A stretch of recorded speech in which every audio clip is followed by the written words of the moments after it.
Hi guys, this is Vineet, and in this video we will discuss about how you can plan and perform restore sequences inside SQL Server. Before I proceed ahead, I would request you guys to please go ahead and subscribe to my channel. A subscribe button is coming below this video. Click on that, and when you click on that, a bell icon will appear next to it. Click on that bell icon and select all notifications to get notifications regarding all my future videos. And also there are some points which I want to discuss before I proceed with this video.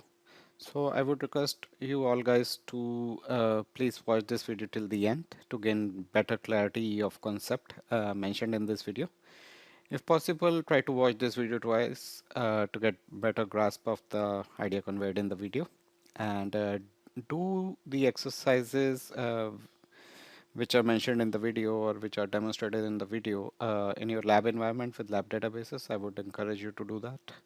And third point is that we would like you to know your thoughts regarding our videos. So please share your comments and also share your stories regarding any real situations where the information presented in this video was useful for you, or maybe you have used this information practically somewhere. Do let us know about that, or let us know in case the information mentioned in this video helped you somewhere. Alright, let's come back to the topic, which is planning and performing restore sequences in SQL Server. So let me quickly take you to my notes. So let's discuss these points. So this will be a theoretical session, no practicals in this. Our next video will contain some demos. So keep a lookout for that. So subscribe to my channel for that, so that you get notified regarding my future videos. So let's discuss some of the points under planning and performing restore in sequences uh, if we are using a full recovery model. If we are not using a simple recovery model, so we are assuming that we are using a full recovery model for a database. So what is a restore sequence first? So restore sequence is a sequence of one or more restore statements. So it's a sequence of one or more restore statements. And second point is that a restore sequence initializes the contents of the database, files and or pages being restored, which is a data copy phase, roll forwards any log transaction, which is a redo phase, and rollbacks any uncommitted transactions, which is the undo phase. So any log transactions in the log, if they are rolled forward, this is known as redo phase, and if any transactions are rolled back, these are known as undo phase. And otherwise, if we are restoring the data, which initializes the database files or the pages being restored, this is known as the data copy phase. So let's come to the third point. So where we are discussing about a simple scenario. A restore sequence requires only a full database backup. So it's telling about one of the restore sequences where we just need a full backup, a differential backup, and any subsequent log backups. This is a simple restore scenario where we need all of these. So any full backups, differential database backups, and any log backups. This restore sequence is quite easy. So first we have to restore a full database backup and a differential backup and subsequent log backup. So this is very easy. And for example, it is giving us an example. For example, to restore a whole database to a point of failure.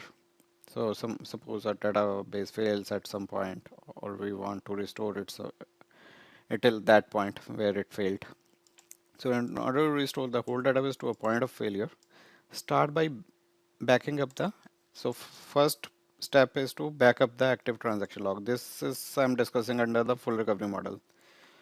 So whenever our database fails, the first step should be to back up the active transaction log, which is known as the tail of the log, then restore the most recent full database backup, then restore the most recent differential backup, then restore all subsequent log backups in order in which they were taken. Now let's talk about some of the complex cases. So creating a correct restore sequence here can be a complex process. So previously we talked about a simple restore scenario where a full differential and any subsequent log backups had to be restored. But here we are talking about the complex cases. So creating a correct restore sequence can be a complex process here. For example, a restore sequence might require multiple file backups or restoring data to a specific point in time. So let's see. So in very complex cases, you might even have to traverse a forked recovery path that spans one or more recovery forks. We'll talk about that later. And let's talk about the recovery path, what recovery path we choose. So a recovery path is a sequence of data and log backups that brought the database to a particular point in time, known as the recovery point. This is known as a recovery path. So recovery path is a sequence of data and log backups that brought a database to a particular point in time, known as the recovery point. And recovery path is a set of transformations that have evolved the database over time, yet have maintained the consistency of a database. And a recovery path consists of log sequence numbers, starting point and the end point. So we restore the data from starting point till the end point. And it consists of starting LSNs and the ending LSNs, which is the log sequence numbers. And let's talk about how do we plan a restore sequence. So first we create a tail log backup. We discussed it previously. In case of any event like database failure, you first create a tail log backup. And it also depends upon the recovery model. So if it's a simple recovery model, we don't do any tail log backups. And next we determine the target recovery point, up till what point we want to restore the data. And it can be at any point in time or marked within the transaction log backup. So the point can be marked within a transaction log backup as well, up till what point we want to restore. And third point is to determine the type of restore you want to perform. Fourth point is to identify the backups that are required and make sure necessary media sets and backup devices are available. So you need to do all preparations before doing a restore. So we need to make sure that all the necessary media sets and backup devices are available at the time of restore. And let's talk about how you can perform a restore sequence. So we need to restore one or more data backups, such as a full database backup and a partial backup, which is known as differential backup, and one or more file backups or log backups. And optionally, we also restore the latest differential backups that are based on the full backups. And we roll forward the database by restoring a log backups in sequence. So restoring the log backups roll forwards the database. Keep this point in mind. So if we are restoring any log files, that rolls forward the database. Finishing with backup that contains the recovery point. So last thing would be we will restore a backup that contains a recovery point.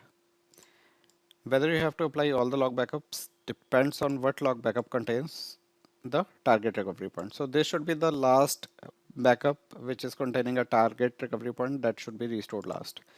If a recovery point is a point of a failure, now let's talk about two scenarios where recovery point is a point of failure and we want to restore it till that point. So you must restore every log backup that was created since the last data backup you restore. So we need to, in those scenarios where we want to restore to a point of a failure, we must restore every log backup we have. And for a particular point in time restore, maybe at certain point of time we want to restore a database, you might not require recent log backups. So all of the backups are not required in this case if we are doing a point in time restore, in opposition to that recovery to a point of failure. So I think that's it for this video. In our next video, we will discuss about how you can restart a interrupted restore operation. So we'll talk about that. So keep an eye on my videos, my future videos. So I would suggest you to subscribe to my channel. And if you like this video, please share this video with your friend and hit on the like button. And also please subscribe to my channel and hit on the bell icon to get all notifications. And also please post your comments and stories just below the video. There's a section for comments. Please do post your comments. We would love to hear your stories.